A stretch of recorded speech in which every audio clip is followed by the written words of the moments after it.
Oh, they might not be changing offensive coordinators, but there's going to be plenty of change related to this football team. One exception for sure I hope to see. Good morning to you. Good Tuesday morning. I'm Dejan Kovacevic of DK Pittsburgh Sports. This is Daily Shot of Steelers. It comes your way bright and early every weekday if you're into hockey and or baseball. I also offer daily shots of Penguins and Pirates in the same place that you found this. Terrell Edmonds is not the type of player for whom you make some deeply analytical, mathematically compelling case. Minkah Fitzpatrick is that guy. TE isn't.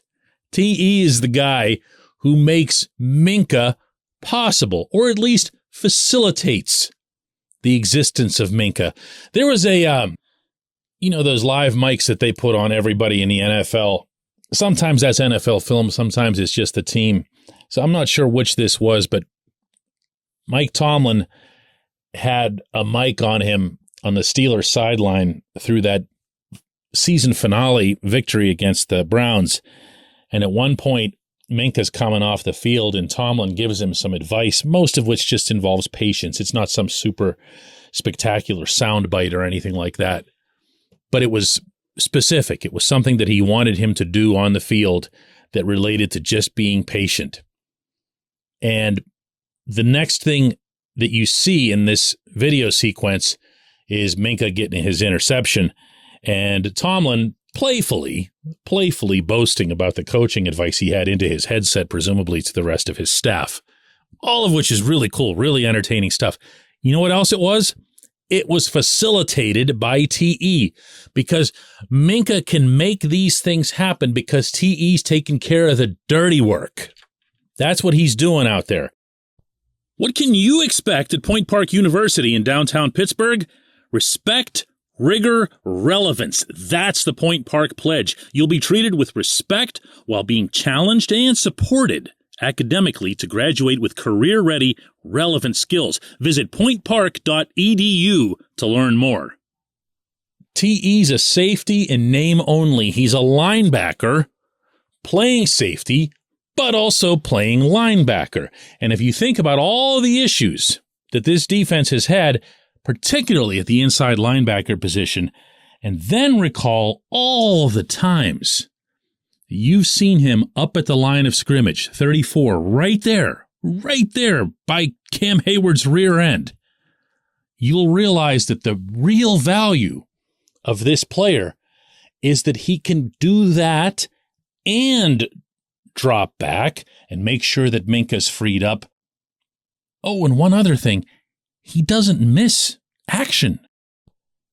The best ability, as Tomlin loves to preach, is availability.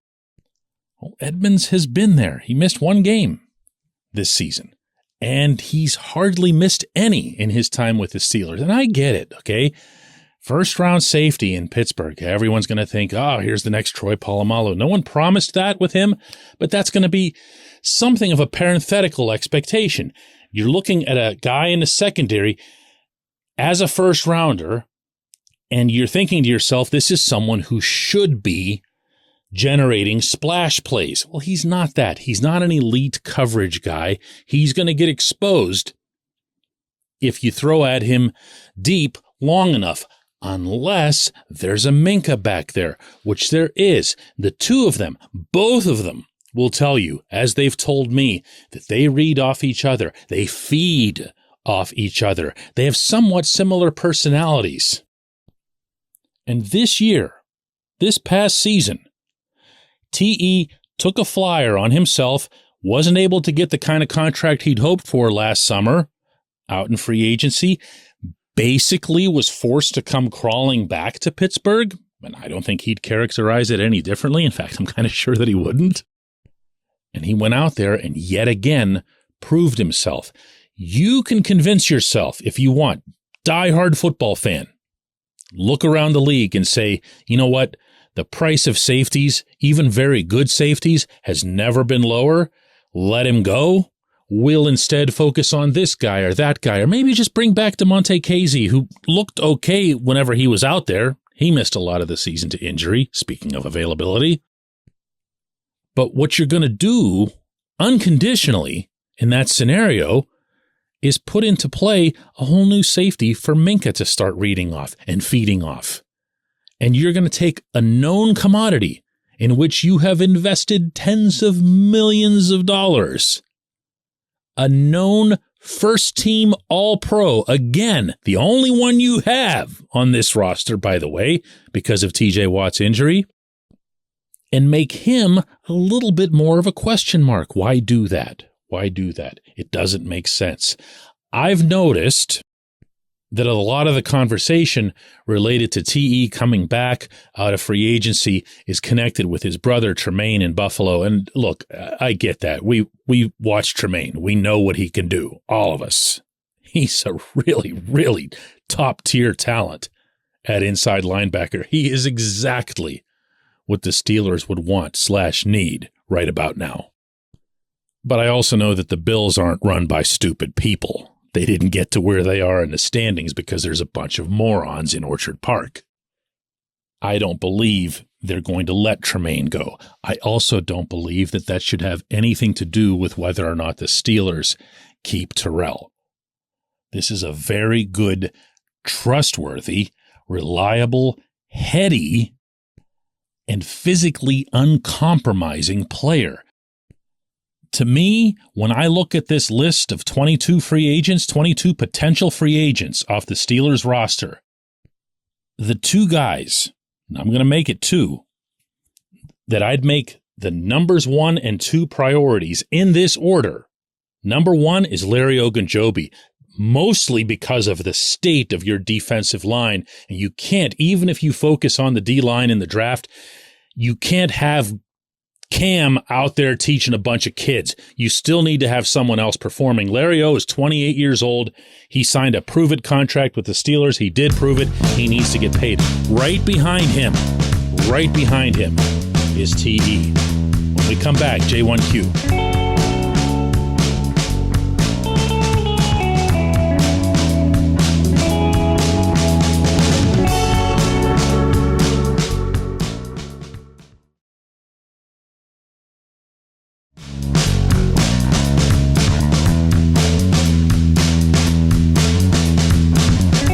Of Daily Shot of Steelers is brought to you by our friends at Mike's Beer Bar. They're located directly across Federal Street from PNC Park. They are the one, the only, the premier destination in Pittsburgh for craft beer. More than 500 craft beers available, more than 350 of those local, and more than 80 of those on tap. Mike's can't be topped, not for beer, not for the awesome kitchen and menu that's available, and not for all the special events that are going on there. Check them out online at mikesbeerbar.com. Mike's Beer Bar, right across Federal Street from PNC Park. Today's J1Q comes from Justin, who says, "Hey DK, with Matt Canada likely returning, do you feel his return will negatively affect or slow the potential development of this young offense? The last month of the season was a lot of fun. A little hard on my heart with some of the last-second wins, but fun nonetheless. And I assumed 2023 would be even more fun to watch with an NFL-caliber coordinator. Am I overreacting, or should Steelers fans be genuinely concerned that Canada will ruin this young talent?" I'm not going to tell you how to feel, Justin. I'm not going to tell other fans how to feel. I'll tell you how I feel, and that is that they can do better. The Steelers can do better. That is the one thing I keep coming back to. There is something to be weighed when it comes to Kenny Pickett's development and changing a coordinator.